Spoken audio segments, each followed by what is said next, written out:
Hi hello வணக்கம், நான் உங்களை நம்ம பேசுறது போய் டுடே என்ன பார்க்க போறோம் அப்படின்னு பார்த்தீங்கன்னா ஸ்டார் மூவி ரிவ்யூ தான். ஃபர்ஸ்ட் ஓப்பனிங் ஷாட்ல என்ன காட்டுறாங்க அப்படின்னா நடிகர் திலகம் சிவாஜி அவங்கள தான் காட்டுறாங்க. ஸோ அதுலேருந்து நம்ம ஈஸியாக கனெக்ட் பண்ணிக்க முடியும். மூவி வந்து ஒரு சிமிலேட்டடாக தான் இருக்கும் அப்படின்றது. அது மட்டும் இல்லாமல் நம்ம ஆல்ரெடி ட்ரெய்லர் கட்ஸ்லாம் நம்ம நிறைய பார்த்துருக்கோம். அதில் பார்க்கும்போதே நமக்கு ஈஸியாக தெரிஞ்சிருக்கும். ஒரு மிடில் கிளாஸ்ல இருக்கிற ஒரு பையன் ஃபியூச்சரில் வந்து எனக்கும் சில நிறைய கனவுகள் இருக்கும். நமக்கும் அப்படிதான் எல்லாம் சின்ன வயசுல வந்து டாக்டர் ஆகணும், இன்ஜினியர் ஆகணும், சினிமாவில் சாதிக்கணும், ஒரு ஆக்டர் ஆகணும், பெரிய ஸ்டார் ஆகணும் அப்படின்ற ஒரு இது இருக்கும். அதே மாதிரி தான் இந்த படத்தோட ஹீரோக்கும் சின்ன வயசுலேருந்தே தனக்கு ஒரு ஆசை என்ன அப்படின்னா படத்தில் வந்து நம்ம வந்து ஸ்டார் ஆகணும் அப்படின்றது. அதே மாதிரி அந்த பையன் வந்து ஸ்டார் ஆனானா இல்லையா அப்படின்றது தான் ஸ்டார் படத்தோட டோட்டல் ஸ்டோரியும். படத்தோட ஃபர்ஸ்ட் ஆஃப் வந்து எப்படி இருக்குது அப்படின்னா நல்லா ஜாலியாக ஃபீல் குட் மூவியாக தான் ரன் ஆகுது. அங்கங்கே நடக்கிற காலேஜில் நடக்கிற சின்ன சின்ன ஃபைட்ஸு, ரொமான்டிக் சீன்ஸு, அது மட்டும் இல்லாமல் நிறையா ஹியூமர் வந்து ஃபர்ஸ்ட் ஆஃப் நிறையா இருக்குது. அதுவும் இல்லாமல் சீரியஸ்னஸே இல்லாமல் போகிற மாதிரி இருக்குது. திடீர்னு சடனாக வந்து ஹியூமர் போயிட்டு இருக்கு, அதுக்கப்புறம் அடுத்த ஷாட் பார்த்தோம்னா டக்குன்னு நம்ம சீரியஸ் ஆகிற மாதிரி எல்லாம் சீக்வன்ஸ்லாம் பண்ணியிருக்காங்க. பட் அதெல்லாம் பார்க்கும்போது எப்படின்னா காமெடிக்கு வந்து ரியாக்ட் பண்ணுறதா, சீரியஸாக இருக்க ரியாக்ட் பண்ணுறதா, அந்த மாதிரி ஒரு மிட் டவுன்லேயே வந்து ஃபர்ஸ்ட் ஆஃப் ஃபுல்லாக போயிட்டே இருக்கும். மூவி ரிவ்யூவில் ஒரு சின்ன ஸ்பாய்லர் மட்டும் இருக்கும், அது மட்டும் கொஞ்சம் அட்ஜஸ்ட் பண்ணிக்கோங்க. ஏன்னா ஸ்பாய்லர் பண்ணால் தான் இது பண்ணுவோம். சின்னத்தை ரொம்ப பெருசுலாம் இல்லை. இப்படத்தில் ஹீரோவோட பாட்டி கேரக்டர் ஒன்று வரும். இந்த கேரக்டர் வரும்போது எல்லாமே ஃபேஸ் காட்ட மாட்டாங்க, ஜஸ்ட் டைலாக் மட்டும்தான் இருக்கும். ஒரு மாமியார் மருமகளுக்கு சண்டை மாதிரி தான், ஜஸ்ட் அது மட்டும் தான் இருக்கும். ரொம்ப பயங்கர காமெடியாக இருக்கும். ஃபைனலாக அந்த பாட்டி வந்து இறந்துருவாங்க. அப்போ கூட ஒரு சின்ன சின்ன சீக்வன்ஸ் ஒன்று பண்ணியிருப்பாங்க. சின்ன சின்ன ரியாக்ஷன் தான், அது எதுவுமே டைலாக் கூட கிடையாது, சின்ன சின்ன ரியாக்ஷன் தான். அதுக்கு வந்து ஹீரோ கவினா இருக்கட்டும், அவங்க அப்பா லால் சாரா இருக்கட்டும், அவங்க அம்மா ஹீரோயினோட அம்மா, அவங்க அக்கா, எல்லாருமே ஒரு சின்ன சின்ன அந்த சின்ன டிராமா தான். அதுல வந்து பயங்கரமான ஒரு, ஏன்னா ஒருத்தர் இறந்துட்டாங்க அப்படின்றது வந்து ஒரு சீரியஸ்னஸா இருக்கும். இந்த பக்கம் அதை அப்படியே வந்து காமெடியா கன்வே பண்ணியிருப்பாங்க. ஆக்சுவலா வெளியில சீரியஸ்னஸா உள்ளுக்குள்ள காமெடி பண்ற மாதிரி ஃபேஸ் ரியாக்ஷன் எதுவுமே வந்து நம்மளால டக்குன்னு இது பண்ண முடியாது. ஏன்னா இது வந்து நம்ம நார்மலாக ஓகே, இது வந்து ஆடியன்ஸ் கன்வே பண்ணோம், அதை வந்து பயங்கரமா அந்த இடத்துல ஒர்க் அவுட் ஆயிருக்கும். ஸோ படத்துல நிறைய ஹியூமர்லாம் இருந்துகிட்டே இருக்கு. படத்தோட கேஸ்ட் அண்ட் க்ரூவை தான் பார்க்க போறோம். நெக்ஸ்ட் என்ன அப்படின்னா ஃபர்ஸ்ட் கவின் ஹீரோ, அவர் எப்படி பர்ஃபார்மன்ஸ் பண்ணியிருக்காரு அப்படின்னா ஆல்ரெடி டாடா படம் எல்லாருமே நம்ம பார்த்துருக்கோம். டாடா படத்தில் எந்த மாதிரியான ஒரு பர்ஃபார்மன்ஸ் அவர் கொடுத்துருக்காருன்னு எல்லாருக்கும் தெரியும்.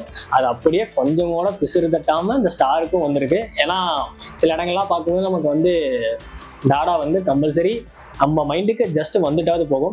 அந்த மாதிரி பர்ஃபார்மன்ஸ் தான். ஒரு ஹீரோ தனக்கு இந்த மூவிக்கு என்ன தேவையோ இந்த பர்ஃபார்மன்ஸை வந்து எல்லா எமோஷனல் சீன்ஸ்லையும் okay, humour, fight sequence and ரொமான்டிக்காக வர சீன்ஸ் எல்லாத்துலேயும் வந்து பர்ஃபெக்டாக பண்ணியிருக்காரு. நெக்ஸ்ட் லால் சார், அவர் வந்து அப்போ வந்து கவின் வந்து நமக்கு என்ன அப்படின்னா நமக்கு நடித்து பர்ஃபார்மன்ஸ் பண்ணி ஒரு இந்த டைலாக் பேசி எல்லாமே பண்ணாதான் நம்ம ஓகே ஹீரோ அப்படின்ற ஒரு அக்செப்ட் பண்ணிக்க முடியும். ஏன்னா அந்த மாதிரியான கவினோட பர்ஃபார்மன்ஸ் அந்த மாதிரி இருக்கு. ஆனால் லால் சார் பார்க்கும்போது என்ன அப்படின்னா ஒரு அப்பாவா தன்னோட பையனுக்கு வந்து ஆல்ரெடி எல்லாரோட அப்பாவுக்கும் வந்து தன்னோட பையன் வந்து ஹீரோ அப்படின்னு தான் நினைப்பாங்க. இவர் வந்து ஹீரோவா ஆக்கணும் அப்படின்னு இவர் ஒரு ஃபோட்டோகிராஃபரோடைய ரோல் தான் இவருக்கு. ஸோ நம்ம பையனை எங்கெல்லாம் கூட்டு போயிட்டு ஃபோட்டோ எடுக்கிறாங்க, அது எல்லாமே பண்றாங்க. அதெல்லாம் பண்ணும்போது இவர் டைலாக் பேசுறதை விட அவருடைய ஃபேஸ் ரியாக்ஷன்லேயே வந்து நமக்கு வந்து கன்வே பண்ணிடுறாரு, என்ன சொல்ல வராரு, எப்படி இருக்கும் அப்படின்றத வந்து பயங்கரமா பண்ணியிருக்காங்க. ஹீரோயின்ஸ் 2 பேர் பண்ணியிருக்காங்க. அவங்க வந்து எப்படின்னா பர்ஃபார்மன்ஸ் வைஸ் எல்லாமே ஓகே, ஆனால் அவங்களுடைய ஆக்டிங்ல வந்து சின்ன சின்ன இடத்துலலாம் வந்து ஏதோ மிஸ் ஆகிற மாதிரியே இருக்கு. ஸோ டப்பிங்ல ஓகே, டைலாக்ல டப்பிங்ல சம்திங் ஏதோ ஒன்று மிஸ் ஆன மாதிரியே இருக்கு. ஆனால் அதெல்லாம் வந்து எப்படின்னா எடிட்டிங்லையும் மியூசிக்லையும் வந்து எல்லாமே வந்து பண்ணனால பெருசா ஒன்றும் தெரியல. சும்மா நீங்க நல்லா அப்சர்வ் பண்ணி பார்த்தீங்க அப்படின்னா அது உங்களுக்கு தெரியும். படத்தோடைய சில சினிமாட்டோகிராஃபில வந்து என்ன பெஸ்ட்டாக என்ன சொல்லணும் அப்படின்னா வந்து கிளைமேக்ஸ்ல ஒன்று வரும், அதை நான் ஃபைனலாக சொல்றேன். அதுக்கு முன்னாடி இங்கேருந்து பாம்பே போவார் கவின், வந்து பாம்பே போவார். அப்போ என்ன நடக்கும் அப்படின்னா அங்கே கொஞ்சம் நான் லைஃப்ல என்ன அப்படின்னா ஸ்டார் நம்ம வந்து சினிமாவில் சாதிக்கிறோம் சாதிக்கல, அது வந்து எப்படின்னா எல்லாருக்குமே செகண்டரி தான். ஸோ நாட் ஓன்லி சினிமா, எல்லாமே எல்லா ஜாபும் எல்லாத்தோடைய ஃபீல்டுமே இப்படிதான் இருக்கும். ஆனால் என்ன அப்படின்னா நீ ஃபர்ஸ்ட் ஸ்டார் ஆகிறே இல்லையா அப்படின்றலாம் மேட்டர் இல்லை. ஃபர்ஸ்ட் நீ இந்த வேர்ல்டுக்குள்ள நீ எப்படி சர்வைவ் ஆகிற, அதுதான் மஸ்ட். ஸ்டார் படம் சொல்றது அதுதான். நீ எடுத்தோடனே சினிமாவில் சாதிக்கணும் அந்த மாதிரி எல்லாம் எல்லாமே இருக்கு, ரொம்ப இதாக இருக்கும்.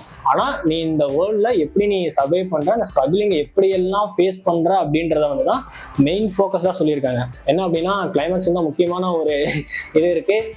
என்ன கிளைமேக்ஸ் இருக்கு அப்படின்னு பார்த்தோம்னா ஒரு சிங்கிள் ஷாட்டு தான்.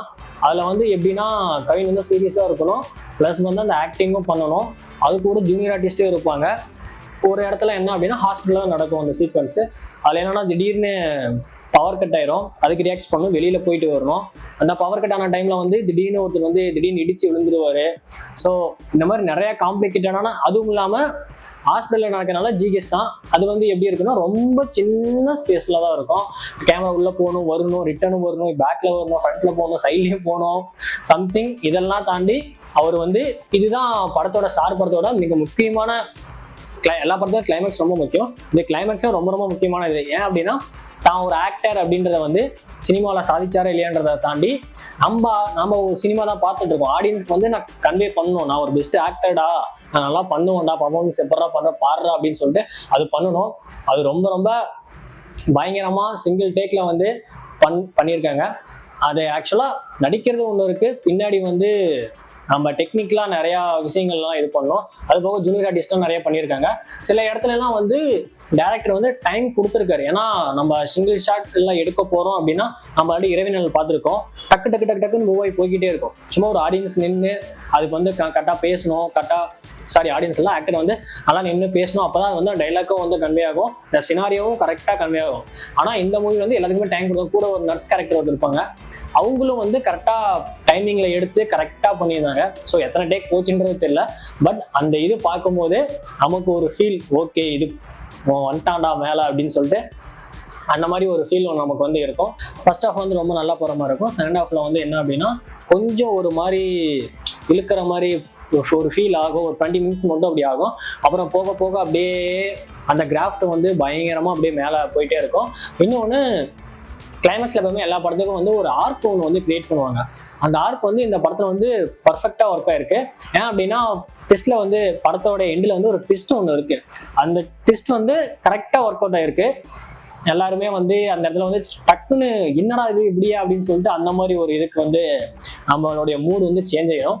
ஆனால் படம் பார்க்கும்போது செகண்ட் ஹாஃப் மட்டும் கொஞ்சம் லைட்டாக உங்களுக்கு வந்து ஸ்லோவாக இருக்கிற மாதிரி இருக்கும். பட் எண்டில் வந்து பயங்கரமான ஒரு இது இருக்கும். அது மட்டும் இல்லாமல் படத்தோட எண்ணில் வந்து நான் சொல்லியிருந்தேன் சிங்கிள் ஷாட்டு, அதனாலேயே இந்த படம் வந்து பயங்கரமான ஒரு ஹிட் ஆகும். பட் அது வந்து சிங்கிள் ஷாட்டாக இல்லாமல் ஒரு வேளை நார்மலான ஒரு கட் பண்ணி எடுக்கிற ஷாட்டாக இருந்துச்சு அப்படின்னா படம் கண்டிப்பாக வந்து ஃப்ளாப் ஆகிறதுக்கான வாய்ப்புகள் அதிகமாக இருந்திருக்கு. அந்த ஒரே ஒரு சின்ன ஒரு சினாரியோ தான் வந்து படத்தை வந்து தூக்கி நிறுத்துது. ஏன்னா ப்ரீவியஸ்லேருந்து ஃபர்ஸ்ட் ஹாஃப் செகண்ட் ஹாஃப் அப்படின்ற மாதிரி இல்லை, கிளைமேக்ஸில் படம் என்ன சொல்லுது, ஆடியன்ஸ் வந்து தியேட்டர் விட்டு வெளியே வரும்போது எந்த ஒரு மைண்ட் செட்டில் வராங்க அப்படின்றதான் வந்து எல்லா படமும் எல்லா டேரக்டரும் வந்து ஃபீல் பண்ணுவாங்க. அதே மாதிரி இந்த படத்தோடைய முக்கியமான கிளைமேக்ஸ் வந்து என்ன அப்படின்னா அந்த இடத்துல வந்து அதுவும் பர்ஃபார்மன்ஸ் வந்து பயங்கரமாக பண்ணி முன்ன சொன்ன மாதிரி டெக்னீஷியனாக ஓகே, ஆர்டிஸ்டாக ஓகே, ஜூனியர் ஆர்டிஸ்ட் யாராக இருந்தாலுமே வந்து அதெல்லாம் வந்து பக்காவாக ஒர்க் அவுட் பண்ணியிருந்தா மட்டும்தான் படம் வந்து ஹிட் ஆகிருக்கும். அதனால படம் வந்து ஒர்த்து இல்லையான்னு கேட்டால் கண்டிப்பாக படம் ஒர்த்து. எல்லாரும் தியேட்டரில் போய் பாருங்கள். Must watch star. தேங்க்யூ.